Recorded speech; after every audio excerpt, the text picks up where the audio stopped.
Hey, really great. Well, obviously, when we ring the bell and we say Amy's coming, everyone goes, "Okay, I will too," because we Yeah, just that's open the right. Yeah, webinar up and just a rush of people come in. So thanks so much, everybody. Yeah. Really love it. sure. Jay, what was the moniker that you used to describe the webinar, or someone that you talked to yesterday used to describe it? The what? Oh, it's funny. So I had these coaching sessions. I had 4 coaching sessions yesterday, and they came a couple of days. And they go, "Yeah, I was on the workshop," and then Yeah, somebody else said I was on the online training, and I so that love was that. very Yeah, yeah, yeah. flattering that somebody thought that of this that I would get love excited that. about Yeah, this. we obviously don't think that highly of ourselves. So, Yeah. Well, uh, hey, let's get things rolling, guys. We got a lot yeah. of stuff to cover, I think, and we're gonna have a lot of questions again. So No question. No question about what's up, bro? questions.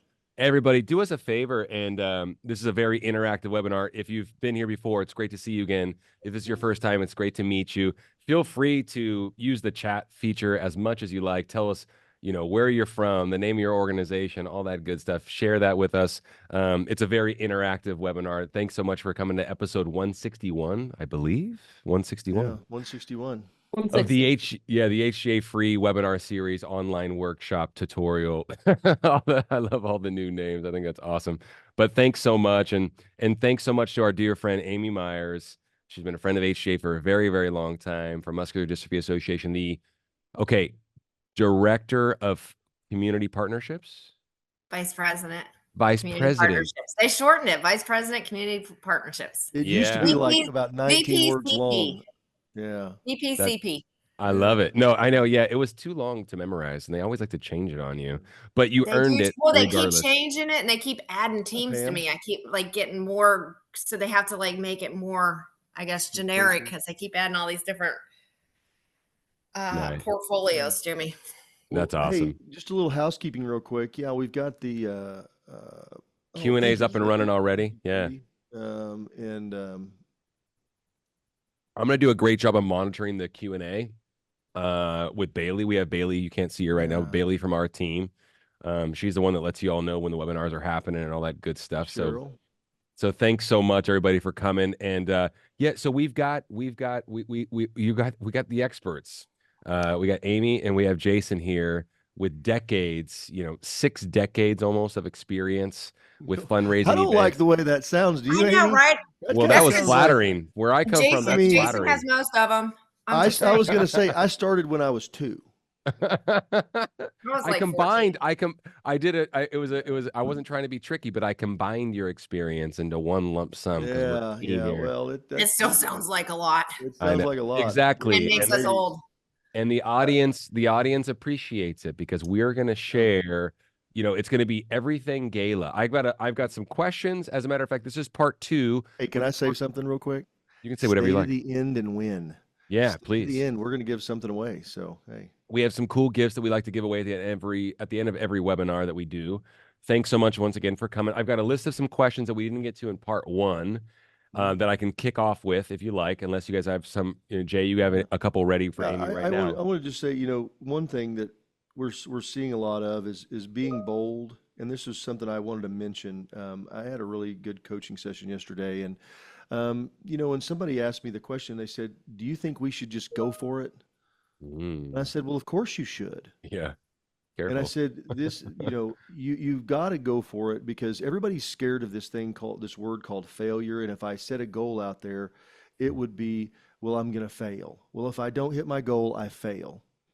But Mm, if you hit a goal, if you set a goal up there and you out fundraise what you've previously done, that's a win. So totally. let's be ready to fail. Let's be ready to try some things. Not everything. Now, whenever I say that, and Amy will come to my defense. I think we don't want to upset the apple cart and try something completely different and just flip everything on its head. Sometimes you'd have to do that, but a lot of times there's something you can add, one new thing, one new option, one new Test. Yeah. test. Maybe adding a new, changing up your sponsorship levels, or think that when you talk about going for it, we're most of the things we talk about are pre-event fundraising. Somebody asked, how do we find sponsors? We're going to talk about that. Yeah. Um, Great but question, Cheryl. but one thing that I want to encourage you guys: do not listen to the news around you. Just Hmm. turn it off. Do not listen, because all it's going to do is tell you how terrible things are. It's doom and gloom, and that really Mm-mm. plugs into your subconscious, and you start not being fearful of asking because you're worried about that failure. Yeah.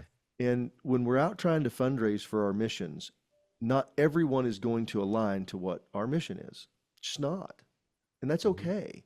Doesn't Mhm. make them a bad person. Doesn't mean that, they might not change around sometime in the future. But we have to find out who those people are. And the way we do is by working those relationships and talking to people and doing it. But by all means, go for it. There's a lot of money out there and they are looking for a place to give and they are looking for a mission to invest in. So Yeah. it's probably yours. You said some. Wasn't it Yeah, Michael go ahead. Jordan that said you miss 100% of the shots you don't take? 100. Nice coming from him, being the fact that he made so many shots for sure. But Well, you're I 100% mean, right. that's what, Because he took them. I yeah, get it. yeah, I you get take the it. shots. I'm grateful It's, for it. it's, well, if you don't ask, it's a guaranteed no. It's Yeah. absolutely a guaranteed no. We had somebody, they said, well, we're not sure. We've been thinking about raising our sponsorship levels. I said, do it. Yeah. It's What's the awesome. worst that's going to happen? Somebody that you don't sell it, so what? I think a standard practice is you raise sponsorships every other year. It just I becomes the love it. norm for you.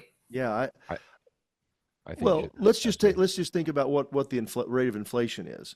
If you take the rate of inflation of the past 5 years, especially the last 2 or 3, it's significant. So just to stay up with the costs everybody else is affecting, it's across the board. You Yeah. have to, or you're going to start losing money. Yep. And so that's why I'm like, be thoughtful about this, And here's the thing: the people that we're asking for money, I mean, the reality is they have more.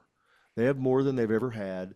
They've got more cash. They've got more liquidity, and they're going to give it away to somebody. I don't think that we've been able to say what we say. We were saying this every week for a long time, and we kind of got out of the habit, but not because of anything in particular. Jason and I were saying week in and week out, there's a tremendous amount of money in the system. As a matter of fact, more than there ever has been before. So we can't really discount that. I wanted to clarify something. Jason said he was on a coaching call, and someone said, "Should I just go for it?" And I said, "Uh-oh." And what I mean by that is you asked the gentleman who's going to say yes. Yes. So be careful what you ask That for. was a Well, no-brainer, and yeah. I don't Yeah. mean, and I want to qualify that. My thought is to him: if are you prepared to do the work? Yeah. You can say I'm going to go for it and not do the work, because here's the thing: it's hard. This is hard. Mhm. Raising money, doing these events, doing these galas, it's hard. So it's going to be hard whether you do it whether you go for it or whether you Yeah. don't. It's still going to be hard. The Yeah. same amount of effort goes into an event that you raise $50,000 or you raise 500,000. It Yep. does. Yep. Mhm. It And you're absolutely gonna does. get no's. Like, I think you Yeah. have Oh, to, of I think course. people get this, there's this misconception, like, oh, it's nonprofit. Like, why would people say no? Everybody wants to help. Well, people do say no because there's thousands of nonprofits. And Mhm. so you are going to get no's. You can get less no's by preparing and being able to, put your mission out there and make sure you're approaching it the right way. But you're going to get no's. It's just, Yeah. it's Well, it's okay. I've always say no means no right now. It doesn't mean no forever as well. So you shouldn't be too discouraged, you know what I mean? Of course. But you're absolutely correct. It's going to happen inevitably.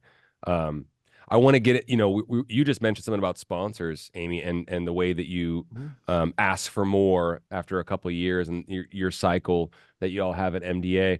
Cheryl had a great question. I'm just going to go ahead and start because we have the expert here.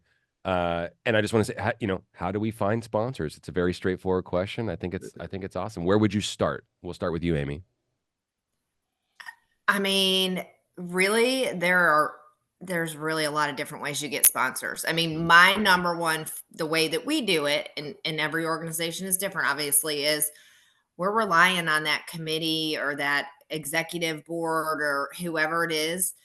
That's who's asking. They're utilizing their network. So I feel like us as fundraisers, our job is to coach and prep our committees to make the ask, because they're really the ones with the network. If you get the right people on your board or your committee, they have the network. You may have to help them realize who their network is. You may have to help them build their target list or whatever, but really utilizing those people because they do have the network. I'm also a big believer in looking at your mission. Who is your mission? Who are you serving? That's our sweet spot. That should be our bread and butter, is those people you are serving. how can you get them more involved? How can they fight back? Who is their network? So, utilize those people that you're closest to and the people that you're helping. Yeah. There are people that, we all, muscular dystrophy for us, there are people with muscular dystrophy that have a lot of money and a lot of connections and own businesses. So why wouldn't we hit that spot first? And then, I a lot of times, sometimes it's old school, like looking who really who can you connect your mission to? What space are you in? Are you in a pharma space where you need to be going after a Walgreens and a CVS? You've got to make that equivalent, and you've got to be able to show your mission and how you can partner and help each other. And I think that's a big piece, but I don't think there's really one specific spot. I think you have to be creative. I think you have to research. I think you have to do your homework. But my number one is utilize that committee advisory board. That's what they're there for. That's what they're there for. Well, They should be. And if they're not, sometimes they're not the right people. I'm going to give you guys a practical expand on thing that, Jay. to do is first, it's who do we know? Who do we know? We is comprised of four things, I believe. Our staff, our board, our committee, and our donors. That's who we already know. So but it's who do they know? Who does your people on your board know? And this is something that, comes up just time after time after time after time in these coaching calls. How do I get my board engaged? And one of the things that happens, and we could go down the rabbit hole of board development and talking about that and getting boards and all this, but we have to go with the board we have. Yeah. I've got an event coming up in September. I can't wait until I've got a whole new board. I got to go now. Right. And, it's tapping into who we know, because one of the reasons that boards members, committee members, people do not ask or they don't raise money is because they don't know what to say. Number one, they don't really know how to describe the mission. This is my experience of it anyway, and I want to hear Amy's take, because Amy's really good. They work with a lot of committees all over. But you've got to go start with your, the staff, and like in Amy's staff is a little different because they're all over the country. They do national fundraising, these national events all over, so it's a little different. But the board, obviously they're a national board, so they really rely on committees. Mm-hmm. But within that committee, everybody has these four things. I was talking with somebody yesterday. I said, "Who's your biggest fan?" They go, "What do you mean?" I said, "Who's giving you the most money?" Well, we've got somebody that gave us X amount of dollars. And I said, that's the first person I would talk to. The very first person I would go, gave you the most money at your last event, that's who I would go start with. Because number one, if they've got money, they probably have connections. They have other people that they could do, because they're committed. They're on board. They're giving you money already. So it makes sense that they're going to want to spread that around and find other people they're going to know. It may not be exactly like that, but a lot of times that's where you can start with. But getting them engaged to say, that is what we mean by we. A lot of folks, and I bet you there's people here watching, you always take that to be me. Who do I know? Well, I don't really know anybody. I promise you do. Everybody has thousands and thousands of dollars locked up in their phone that they don't even realize they have. And it's people that we know. So I just wanted to point that out. So Amy, what is something that you guys, what do you guys as a staff with your team that you guys do to pull this information out of that committee? I mean, the number one question when we're talking to a committee member, they all work someplace, unless they're retired and then they previously worked some, but the number one question we ask them is, who does your company write the biggest checks to? Oh, that's real. Because you know what, if you're a retail company and you're writing big checks to Pepsi and Coke and whoever, those are the first people you need to go after, because they want to keep you happy and they want to keep your business. So, I think that's the number one question is, who do you write the biggest checks to? And then, we just start talking, who was the last person with a C title that you texted? What company, what CEO, who was the last executive that you texted, and just help them build that list. I always say you have to sometimes think for them and help work them through. And I know you've said it, like the people exercise, but I've even asked a committee member, like, go to your accounts payable. Ask them to run. Who are the top 10 companies that you write big checks to? Because Awesome. you have a really, really good shot. If you go have that conversation with them, they're going to write you a check, because the $25,000 check that they're going to write for a nonprofit, which most companies have money for philanthropic beliefs anyway, so somebody's going to get it. They're going to be really quick. They'd rather write a $25,000 check to a nonprofit than you lose the $2 million in business you do with them. So, I mean, that's the route that we go. And I love that. just to put this in context, that is such a good point. So you've got that biggest fan that we were talking about, and you said, "Oh yeah, Trevor gave us $10,000." Okay, you go see Trevor. What does Trevor do? Trevor owns a company. He owns a business. That's exactly the questions that you can help him do. Who's helping you? Because that's leverage. Okay, he has leverage in those relationships, so he can say, "Yeah, I pay these guys $50,000 a month for supplies and stuff." Boom. He picks up the phone, makes a phone call. I was at a fundraiser that I'd helped a group, and that's what they did.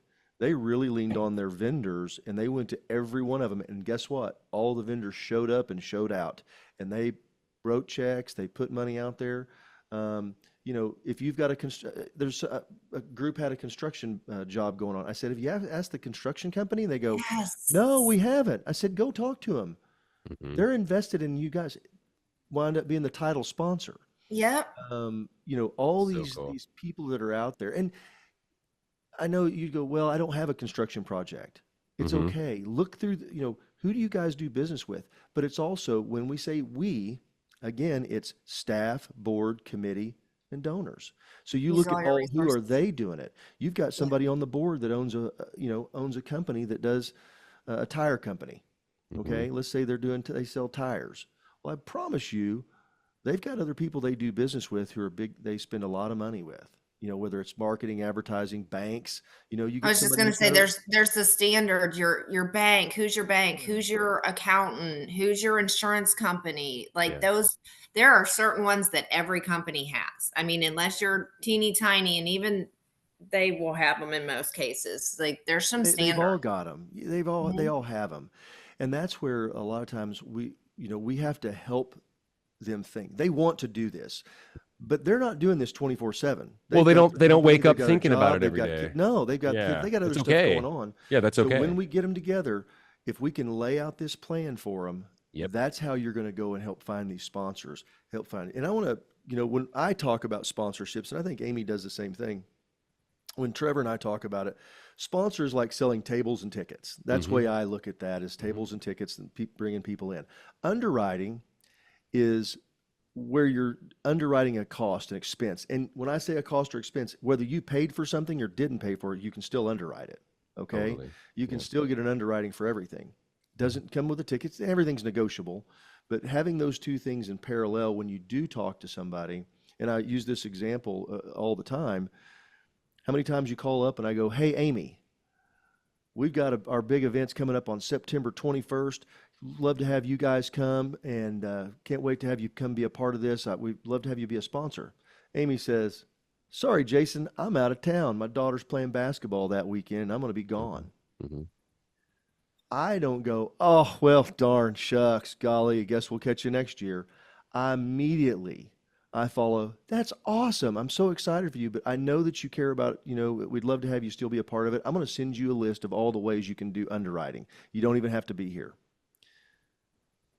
They Love will that. not say no. I'm just telling you, I've never heard anybody say not do it. Doesn't mean they're going to do something, but that keeps that door open, that opportunity. No question. So, Yeah. Yeah, and we, for all of our events, we build what we call a sales brochure, sponsorship brochure, whatever you want to call it. And we always have, two separate sections. One is just the standard sponsorships, and then another section is the underwriting opportunities, so that like we're already putting it out there like teasers. Like you don't even have to think about what you want to underwrite. We're going to have all that right there for you. And Mhm. obviously you can be creative, you can tweak them, whatever, but put them out there so that people are thinking about them. You do that for every event. Now, even if you're a small nonprofit and you're not doing that, I'm assuming I kind of know the answer to this question probably. You would, obviously nudge and encourage a small nonprofit organization to do the same thing, correct? I would. And so what I would say is while we're a national organization, and people think of that as being like a bonus I or like can't to do what your they advantage. do because they're so big and all. Yeah. Where we're a little different is we're also all remote. And like Jason said, we have people all over the country. So I do an event in Berks County, PA. I don't Yep. have a staff person for miles from Little Berks County. So it is, and those people don't care that it's a national. It is very much treated like a small event in a small town. And so we're still doing it like we are a Grassroots. small local nonprofit. Yes, Yeah. it is. It has that local feel. They want that local feel. They actually Yeah. don't care that we're a national, like that doesn't mean anything to them. So, but we still like our best practices, the sponsorships, the way we run a program, the best practices, whether it's a $50,000 event or we just had a 2-day event that brought in $1.2 million. They're gonna really look very, very similar. Well, Totally. And they should. I Yeah. would say, I think is it Dia? Yeah. Yeah. Ask, what if you're a small nonprofit? Well, most of the coaching that I tend to do winds up being very small organizations. You got 2.5 staff members and a board that is somewhat engaged, and maybe your committee just really isn't gelling, so you're trying to figure it out. But Yeah. the Oh, surprising thing is when go we ahead. dig in, if we all sit around and we're sitting around in a room, we're going, hey, who could we get for sponsorships? You won't be able to get 2 or 3 names. It Mhm. just doesn't work that way. Our brains just won't pull that information. But when Yes. we pull out our phones, get your phone out, everybody's got a couple thousand or 1,500 contacts in there. And you just start at the A's, and I go down and I go Amy. And I put Amy down there and I start writing these. Do I think that she would care about our cause? Do somebody that would care about our cause? And I go start writing names down. I don't know what I'm going to ask them. I don't know. It has nothing to do with that at this point. We're just looking to see people we know. Mhm. And then we can go back and say, okay, does Amy have the capacity to give it a significant amount? Does Trevor, does Jason, does Bob, does Mary, does Cheryl, whoever? And we come up with this. And that's Mhm. how we start getting this stuff coming. Because if we just sit there and do the same old thing, we're going to get the same old result. Yeah. And it sounds like that's really complicated, but I promise you it's not. I had 2 guys sit down that are not professionals. I mean, they're professionals, but they didn't have a big base. They knew people, but we were able to sit down in 30 minutes. We identified $400,000 of potential giving in 30 minutes, potential, and they wound up raising $100,000 in 30 days. It's awesome. Yeah. Once again, it's who you know, as you mentioned, and of course, I mentioned, or you mentioned, Amy, that we do whether it's a big event or a small event or it's rural or it's a metro. We have fun. It sounds like there's just fundamentals that you always follow. Mhm. Back to Darlene, basics. 100%. We follow these steps, and it leads to success because y'all have done it so many times. Darlene, great question, and we've sent out this in previous episodes, and we'll make sure that we send out. Amy, I'm asking for some help, of course, but we'll put out like some of the documents and how tos that you have for sponsorships and underwriting, like you've done in the past, if that's okay. And then Sure. we'll just share what MDA does. So we'll share what the best do. We have a bunch of questions, y'all. So thank you. Thank you so much for the feedback. Rachel has a question. Have you ever had your larger or lead event sponsors get upset with a smaller underwriter for gaining more recognition?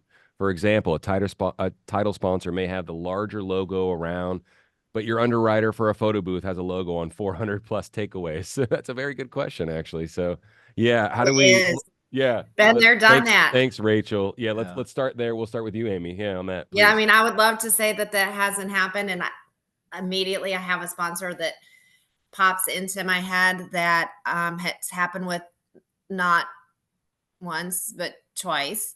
Yeah, Um, and sometimes it's perception. sure. Sometimes it's Yeah. they feel like theirs wasn't. Um, 2 things. One, I like to be like proactive. So we really do put a lot of thought into when we build our sponsorships, and we look at that, so to speak, touch points, because you're right. Like the photo sponsor, and if we're putting a logo on the picture, they get to take away, and there's going to be 400 guests. That's like 400 touch points. That is worth a lot versus the presenting sponsor that is just on, your presentation and maybe some signage or whatever. So being proactive, like those are things you really have to like consider and take into consideration. If it happens, and it does, all you can do is really like apologize and find a way to make it better. Whether it's, one of the things that we did was, we're sorry. Hey, we're sending out a post event thank you with the total and stuff. Let us make sure that we like recognize you as the presenting sponsor, and it's going to go out to all 400 guests. So you've kind of made that equivalent of the photo sponsor. You just have to be creative and think of just because the event's over doesn't mean, oh, we can't fix it. You can still fix it, because if you have for an event, you should always have a good stewardship program or plan for after. And so you should have touch points throughout the year. So you've got a whole year to kind of make it up to them, so to speak. Absolutely. Absolutely. Yeah, I love that. Can I, Yeah, and can I, also, I mean, I would just, take it head on, right? Don't Mhm. dance around it. Yeah, happens. you have to have an uncomfortable conversation, as we like to say, I, sometimes.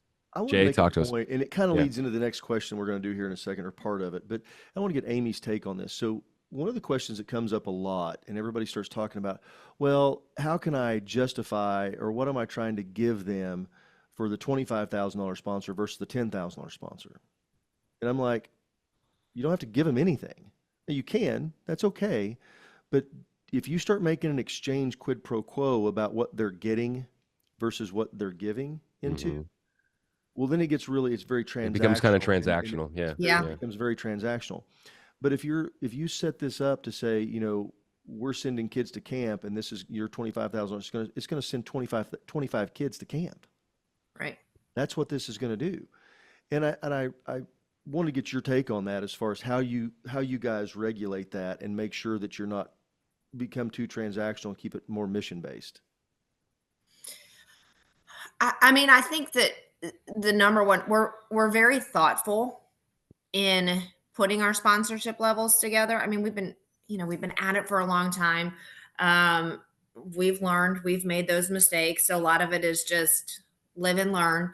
Um, and yes, you don't want it to be transactional, but that's also part of why we put together the sponsorship brochure ahead of time. And it's pretty similar across the country, depending on the size of the event. Um, but they have been built backwards. This is what we want to raise, and this is how many people we can get in the room. And so this is how many sponsors we need at each different level. And then from there, we just build, and it really is, we build them on touch points. Like what is going to get them the recognition that they want as a presenting sponsor. And here again, it's conversations. What conversations have we had? Our big sponsor is Citgo. There have been so many conversations with Citgo, because what one company thinks is good visibility is very different than what another one does. So I Or their think making sure you're expectation. asking Yeah. the right questions to help build your presenting sponsor, because they might not care at all about their logo. They actually might not care about the visibility at all. We also have some really big sponsors that don't want their name on anything. That's not why they're doing it. So I think that it really goes back to having the right conversation and asking the right questions, and it not being about, I don't want to say not being about your organization, but it's not about it's not about your event. It's about what does that partner want? What is going to make them feel like they've done and gotten what they wanted. Yeah, make it equitable. Well, It also sounds like y'all are saying under promise a little bit up front, right? It sounds like. well, I mean, we really honestly have, when I think back, and I've been at MDA 12 years, when I think back to my first event I did in Charlotte, and I think about the benefit list and what we gave them, and we printed programs with logos in it that were all left behind at the end of the night. And I look at where we've come, And it's over 12 years, but I look at what we offer them now and it's not a lot. It's not, we've learned to work with our sponsors and the things that we thought they really wanted, like they really want that program book with their logo in it. And Yeah. then at the end of the night, I spend 30 minutes walking around, picking them up off the floor and the table. And I'm like, they didn't really want that. I thought they wanted it. So, Yeah. I mean, I just think you have to have really good conversations with your partner, and it's a partnership. Yeah. Like we have to, Yes. we all say sponsors, but you really need to think of it as a partnership. It's a win-win. What's going to help them? What's going to help us? You would even suggest when you approach them, asking them and using the vernacular, partner with us for this event. I actually think that makes a 100%. huge difference. Yeah. Okay. Cool. Anything I say is like, I would love to partner with you, Yes. or moving forward with our partnership. This, I mean, always. Yeah, I think that's huge. I want to make one point too.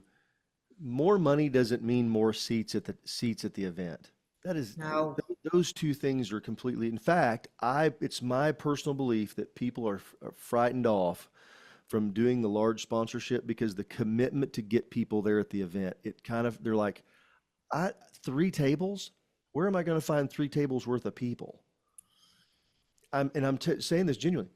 You can always add tables too for a title sponsor. You can always. That's easy. That's an easy part to do. But there's people that I know.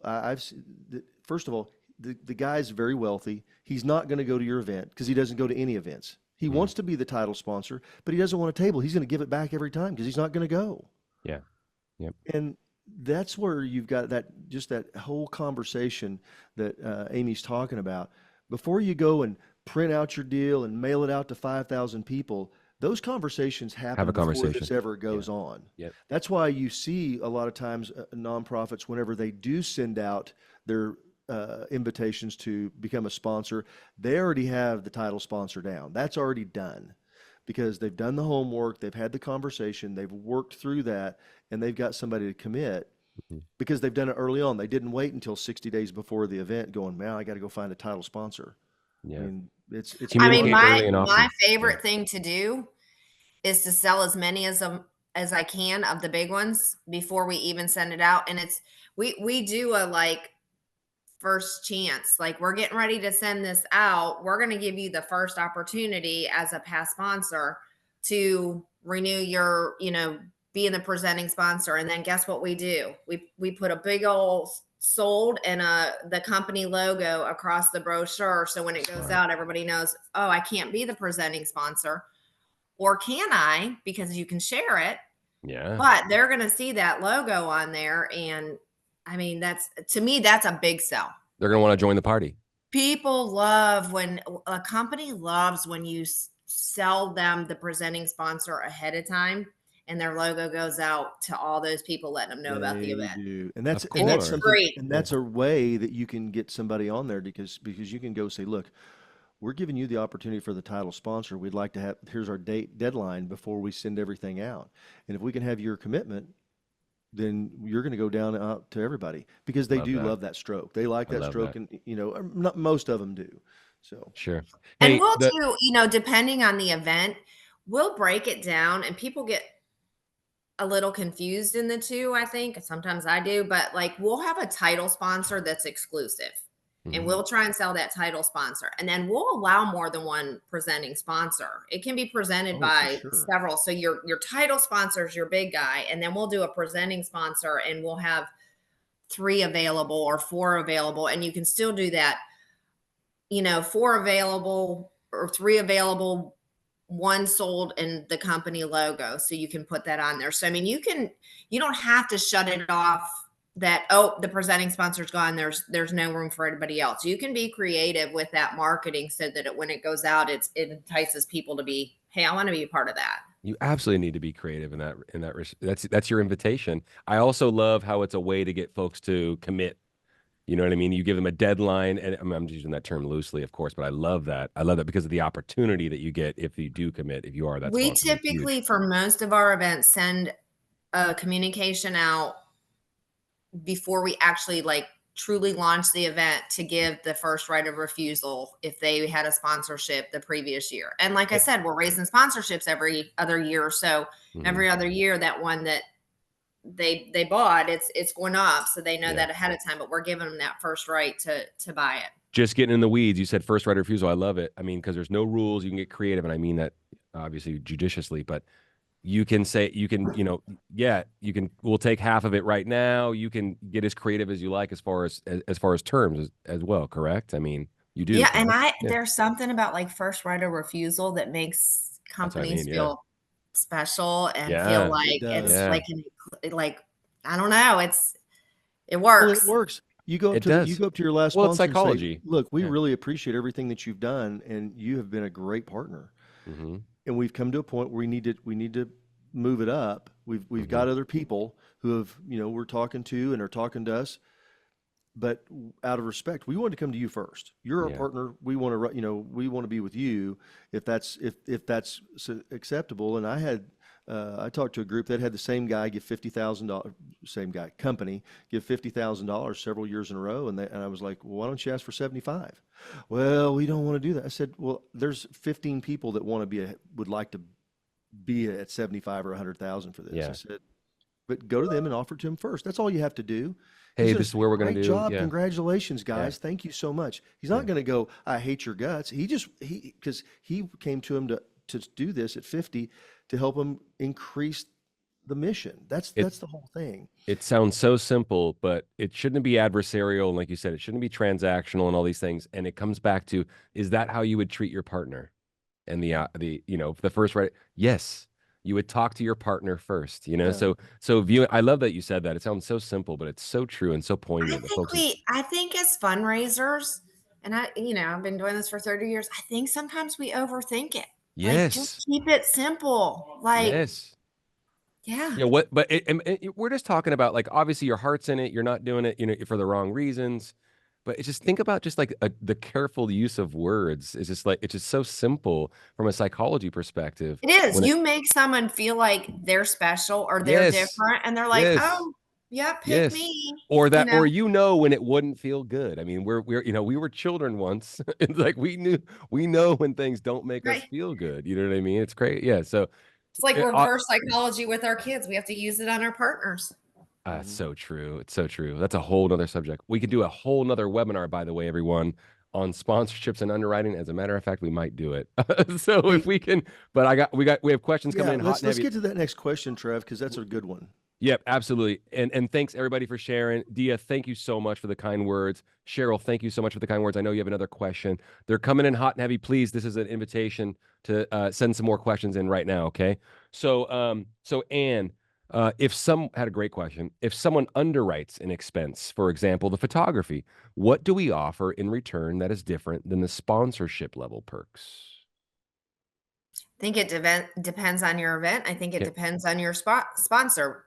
Like Jason mentioned earlier, an underwriting opportunity can be nothing more than you're giving them a sign that says they're the photography sponsor because they can't attend. So it's not appealing to them to get a table or tickets or any of those other things.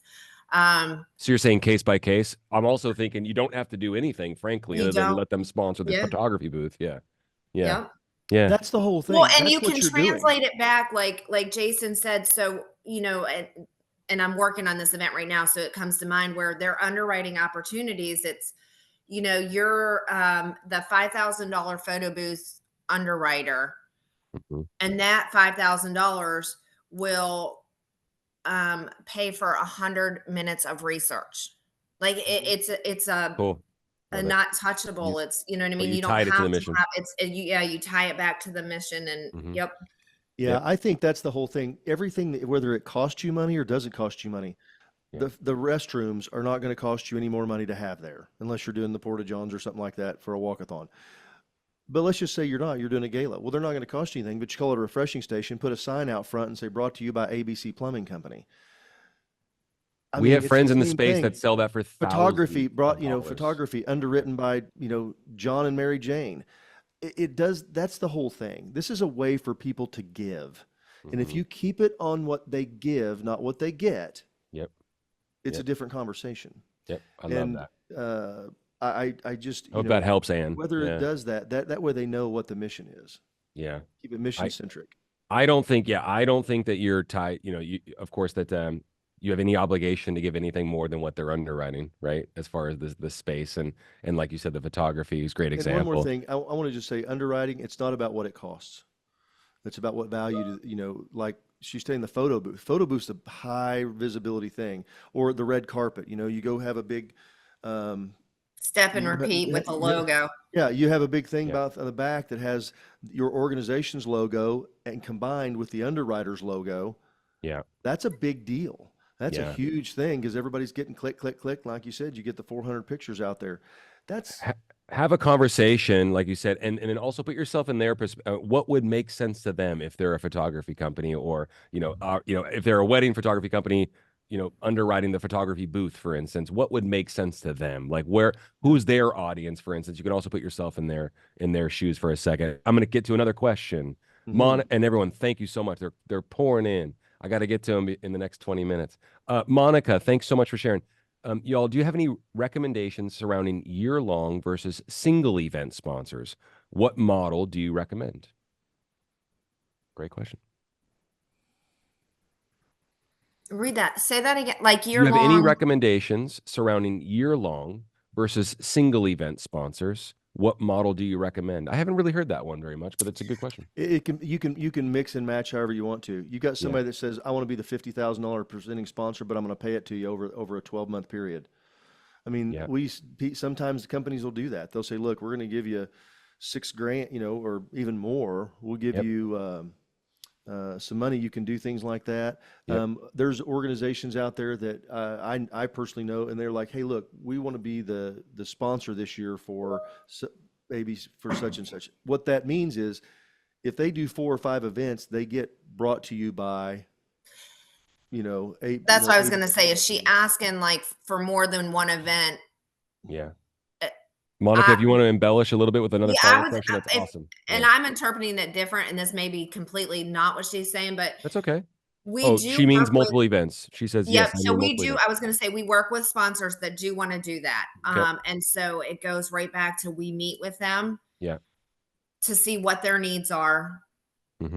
Mm-hmm. what they're trying to get out of the partnership. Then we go back and we build a proposal that basically says for $100,000 you're going to get this at the Atlanta Night of Hope. You're going to get this at the Burke's Black and Blue Yep. Ball. You're going to Yep. that one to me is a truly, you have to have a meeting and you have to see what they want, because if a company wants to be across multiple events, a lot of, and if you're one market, it's different. But if you have more than one market, there's probably markets that are more appealing to them for a reason. Yep. Because here again, it's that win-win situation. Like they want to be in this market because they have a lot of clients there, but they don't care about this market over here. So Totally. I think it's really important to have the good conversations. Yeah. And then go back and build it for them. And there are a lot of companies out there that want to do it. And I think that is one of the things that we don't always do a good job is asking about multiple events. We go in with the thought in mind that we're going to ask them to give $20,000 to this event. We don't go in with the mindset, I'm going to go in and I'm going to see if I can get them to do this event, and this event that are all in the community. We don't do that. Yeah. We are getting better at it, I know, but it's taken us a while to get there. And I We're think it's all something learning. We're all learning something on the HGA free webinar series. Well, there's something where you have, I you've got learn a from you guys all gala, the time. a walkathon, and a golf tournament, and somebody says, well, you've got somebody did your gala, and you've got a golf tournament, walkathon, and we forget that who are the first people we were supposed to go to? We go to our staff, our board, our committee, and our donors. Well, if they were a title, I'm going to go to them about my golf tournament, about my walkathon. First. Absolutely. They've already felt the pain. It's like, come on, of writing the check. Hey, we have more questions. They're coming in. Like I said, in rapid. There's a great question, that anonymous question. Could you get to that one top there, brother? Let's see. The one about music. Yeah. Well, what the question is, we don't have a specific thing, and I want Amy. I want to get Amy's take on this because MDA does a lot of things. So they have a lot of ways that they do research and different. always household It's not diseases always as the well. same thing Yeah. like sending kids to Yep. camp. Well, all we do is send kids to camp. Okay, it's Yep. not that. Yep. And I think that's for all nonprofits. Most nonprofits have more than one client that they serve, and they do it in multiple ways. Mhm. So, Amy, how do you guys always keep the mission first centric about MDA and what you do Great question. overall versus all the individual things that you do? So this has actually been a big transition for us, and it's taken us a couple years to get to that, because back in the day with the telethon and Jerry's kids, so MDA was always about Jerry's kids, and then it was, as we progressed, it became just about kids. And I mean, cute kids sell, let's be honest. So it was, everything was about camp, and let's send kids to camp and support a cabin of kids. Well, at MDA, like you said, we have lots of different, we have advocacy, we have a huge research program, we have care centers in communities, we now have scholarship programs. So it really was just, it started internally. It was how we talk to our partners, how we talk to our donors, and then really at the events. And it was a shift for a lot of our events. We had to make sure that our program was mission rich, and we said the right things to engage people and realize that, wow, look at all these things they're doing. They're not just sending kids to camp, they're doing everything else. So I think it's a lot of it has to do with the language that we use and how we're communicating, and making sure that we are always talking on the same level and on the same page. I love that. I love that. Cool. Thank Thank you. you. Thank you. I'm going to get to it. Hey, Shauna, you had a question about scripts, verbiage. Click that link to schedule a coaching session. You can talk to Jason about that if you like. We're going to include some stuff in the follow-up email about, sponsorships and things like that and what MDA uses. But as far as like just verbiage and scripts, and that way we can customize it to your organization and your mission, I'm imploring you. It's free. It's not an advertisement. It's just, he's the best. So please click on that coaching link that Bailey added there if you like, to get that scheduled. And Jason will be happy to spend a half hour, an hour with you on that. Dia, thanks so much for another great question. How far in advance, y'all, is a good rule to start reaching out to businesses for sponsorships and underwriting opportunities of a particular event? 364 days before. I I was was gonna say as just far in gonna advance as you say, can. I mean, we the day of your event. Yeah. I mean, we say that we literally, the day after an event, obviously you're reconciling, but then we are already starting to talk about the next year's event. And the best time to start talking about next year's opportunities is if it's a big sponsor, you should be having a post-event meeting with them. And in your post-event meeting, you're going to start talking about next year. It's Perfect. never too soon. We got to go rapid fire. Cindy, is there any language you'd suggest we put on sponsorship menus that kindly reminds people of the mission to help avoid that transactional feel? I'm going to implore you to sign up for a coaching session so Jason can get in the weeds with you, and I could do it with you as well, so we can get very, very mission focused. Here's a real simple way. I'm gonna Thanks, Jay. at HGA fundraising. Our deal is we help nonprofits raise more money. That's our deal. Yeah. Everything that we have, it says raise more money. Everything that we do, if you ask anybody, it doesn't matter whether it's one of our hospitality representatives, anybody else, it always comes back to the same thing we do. Because we do multiple, how do you do that? Well, we do multiple things. Yeah. And that's the message that we put on everything. And it's the same thing for you guys. You have branding that you can work through and come up with. First question I always ask everybody whenever we do a coaching call is, tell me what you do in 10 words or less. Mission message. So good. And it's a marketing message. It's your marketing statement. How do you come up with that? Not your mission statement, maybe not your vision statement, all that stuff, because we know those can be a page long. But I mean, how do you communicate what you do? Yeah. Your elevator speech. Yeah, elevator pitch. Yeah. I think it's great. Another question. Andrea, thanks so much for sharing. Hey, it's good to see you, Andrea. Hey, do you recommend utilizing the same venue every year for an annual gala? I really like the variety, but realize there are so many unknowns moving around, to new spaces every year. I audio visual capacity, catering, things like that. Give us your 2 cents, Amy, because you do so many events. If it's not broke, don't fix it. Okay. Yeah. If it's working, really the only time that I'm going to look for a different venue is if it's a cost. If it's they raise prices and I can find a different venue. If we outgrow it, Those are really the two main reasons. Otherwise, if it's a good venue and it's serving the purpose and it's working. Sure. You bet. I Got it. agree. Completely I agree. love that. Yeah. Great question, Andrew. Thank you so much. Lori, love the question. Thanks so much. And it's good to see you, Lori. We are a local nonprofit. We help food insecure children in 2 counties. It seems like we have the same sponsors over and over again. How do you reach out and attract sponsors that aren't in the 2 counties? And my first response, I mean, you're helping children. There are folks that are from those counties that know those families that have those kids, things like that. But give us your Jay, you start with that one if you don't mind. Well, my question is, why are you wanting to go outside the 2 counties? It's my Okay, first good. question. Fair Why? question. Yep. Because I mean, in the state of Oklahoma, there are 77 counties. I'm just using that because it's where I live. Mm-hmm. I can tell you somebody in Blaine and Canadian County there's going to be there's plenty of opportunity for sponsorships that you can grow in those and they're not that populous. I mean, we don't have a large population here. Lori, where are you located? Could you put that in the chat if you don't You know, mind? I just, Yeah. my whole take is, I think when you start trying to do that, you're making it harder on yourself. I really do. You're I reinventing the really, wheel, really so to do speak. because Yeah. I it's, think it goes back to what we talked about earlier. It's like leveraging who who are you the sponsors you're currently working with, yeah. Yeah. leverage their network. It's just expanding on the ones that are already in there. Would you all agree it's like, focus on, business owners and what have you in the community? It's a great place to start. You already have a committee, you already working with certain sponsors. Maybe they know someone they can create an introduction. Then you're building a relationship over time and giving your time to those folks and having these meetings and having these cups of coffee and things like that. But I'll use myself as an example if you don't mind.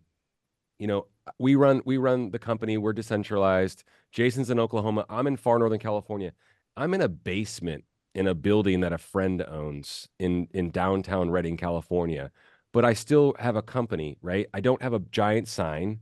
We're a national organization, but someone down here knows that I care about, you know, the homeless or children or whatever mission, and maybe they're tied to it. So there's so many different businesses out there. I just think it's such a big world, Lori, where there's entrepreneurs and different folks that these business owners and current sponsors know that don't have a giant sign on the street, for instance, but they're doing something and they care and they can. Would be, yeah, I'm kind of going glass half full here, but I think there's some validity there. Well, it's kind of like going, how come you don't ever give to ABC charity? Nobody ever asked No me. one ever asked me. I mean, Jason, you were talking about this for a few minutes at the onset. It was hilarious to me when people were talking about, there's 10% of all the money that's given in the United States happens in the last, what, like 2 days of the year. And I think you stumped me one day. You're like, why? And I was like, man, I don't know. It's not taxes because we're not big, it's not because of taxes. It's because people care. And the answer is because they ask. The yeah. answer is because they ask. So maybe, are you asking at the right time? Are you asking the right Uh, people? Are you asking no, help from the right people? Lori, I can tell you, you may be in the poorest county, but there's still people there that have money. Okay. Yeah. Okay. Oh, in Michigan. Okay. Gotcha. Yeah. Sorry, I Yep. say Michigan. So you're there No, in it's okay. Michigan, the 2 lowest counties. Yeah. And where you go, and the first place I would start personally is I would go to my donors. I would go to the people who are already engaging with me and say, look, we need to take this up. We've got more stuff to do. And Yeah. what can we do? And they're going to be there to help you. They're going to be your advocates. Okay. Yeah. Yep. I'm not asking you to give more money. I'm asking, can you help me connect with other people to help us raise more money? And that's where those conversations go. Cannot tell you how many times I've worked with nonprofits and I ask them who their biggest fan is. I said, have you talked to them about helping you raise money? And they go, no, I never have. Yeah. I just get the check and I'm happy. I'm so excited. I got the check. I don't want to mess it up. And they're scared to death that you're going to run them off. I promise you. Nope. That is not how it works. If they're your biggest fan, there's a reason. They care about your mission. They want you to succeed. They want to introduce you to people too. Yeah. Yeah, it's true. It's true. That's great. Lori, I'm going to implore you to sign up for a coaching call so you can spend more time about this as well. I'm sorry to Give me keep a lot on of going. coaching calls here. I'm booking you up. You had It's okay. yesterday. It's good. It's But good. I love hey, doing it. and Ken, great. And Lori, we're not disagreeing with you at all, by the way. It's not even tough love, but we just know there's a lot there because we see it because we're in, we deal with, 2,000 events a year at the end of the year this year. Amy's done countless events. Jason's done countless events in person, in real time. The opportunity is there. So, and we're here to encourage you. So, but we ask a lot out of folks too, though, in a great way, because it'll always lead to more. We had a another question. Let's see here. Amy, how do you build a donor portfolio? How do you build a donor portfolio? I mean, the same way that you build a sponsor portfolio. Who do you Cool. know? Who's Yeah. supporting your events? The first thing I do after an event is poll who attended the event. I Yeah. look at what did they spend and how can I turn them into a bigger, better donor. Look within. Yeah. You don't have to look far. Look Do you within. pull that data with software because you use software because you need to use I software? would never ever do an event without software ever Yeah. again. Okay. Been there, done that. Nope. Yes. Okay. Oh, you should be pulling reports after your event and analyzing it Yeah. immediately, because Fall in love with the data. those reports, if you have the right software, those reports are like the key to your success for your next year's It's a event. roadmap. Yeah. It is a roadmap. It Yeah. will tell you what you need to change, what you need to add, who you need to reach out to and have a meeting with. Yes. Those reports are your Who you need to meet because someone gave $5,000 and you've never met them before. I mean, it's just this classic data. I think it's awesome. Ken heard loud and clear. As I mentioned a few minutes ago, we've done it before.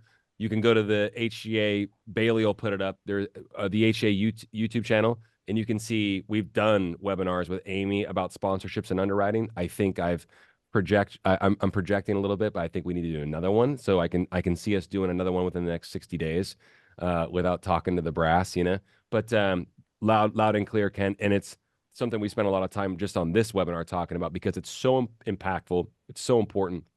There's just a tremendous amount of opportunity to raise money if you're intentional with your sponsorships and underwriting. And these are the two experts, the two, foremost experts about underwriting and sponsorships that I've ever witnessed. And I've seen a lot. So adding to Ken, I sent you links to both of the YouTube episodes that we have specifically for committees as well. who is that? Cool. Who was that?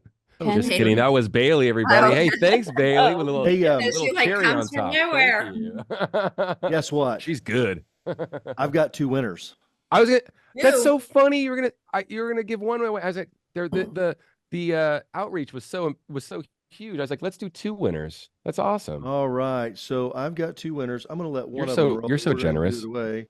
And You're so generous, Jay. so can you guys see the big wheel? There No, it is. Good to see you.